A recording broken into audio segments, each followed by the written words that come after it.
we're seeing a lot of growth in a couple of sectors. The first one is consultancy. Consultancy and advisory services have really, they've taken an upward swing during this time. And why? In my opinion, I think usually in times of uncertainty, that's when you really want the opinion of an expert. Usually you can, when things are okay and business is thriving, you can afford to take certain risks and certain gambles. But during times like this, unprecedented times like this, it's not really the time to be guessing and to be taking gambles and to be acting speculatively. So we found that expert opinion is really being sought now across the board, whether it's from big corporate companies and organizations asking us, how do we reoccupy?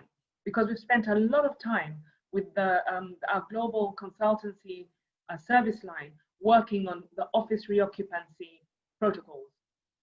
And we've been very, very involved in advising clients as to how they should reoccupy, the behavioral changes that they should put in place in order to contend, address, and mitigate transmission, for example. And these are things that they really didn't know and needed advice from people like ourselves who are investing a lot of time, and that is our core service at the end of the day. Environmental changes. How do we mitigate transmission? What are we going to do about social distancing, for example? What are we going to do? Sorry, environmental, more to do with the mechanical side of things in buildings and, AC. Do we change the filters in our AC to make them, a higher spec so that they're able to block out as much of the virus as we possibly can? What happens with lifts? What happens with doors? What happens with the health and safety, PPEs for our security staff and all staff, cleaning protocols as well? How do we manage people coming into the buildings from door to desk? And these are things that we've been heavily involved in with our clients, and even new clients on the consultancy and advisory side of things, because they have genuinely wanted to seek the opinion of somebody who knows more about these things than they do. We are not experts in crisis management. I mean, we've never had to deal with a pandemic before, but because this is what we do every day, we were able to come up with protocols that we felt would mitigate the risk for our clients. So that the consultancy and advisory has come up. Then again, property developers, for example, some have just been at the brink of starting a development.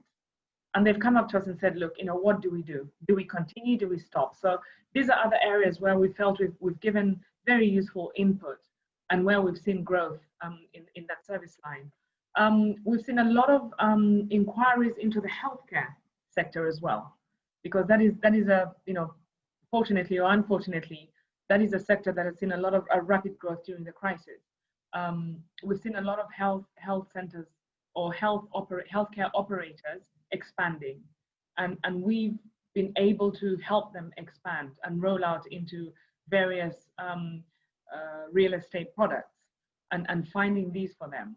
And numbers are going up, unfortunately. So we're finding that the private sector, private health service providers are now having to start admitting and treating patients as well.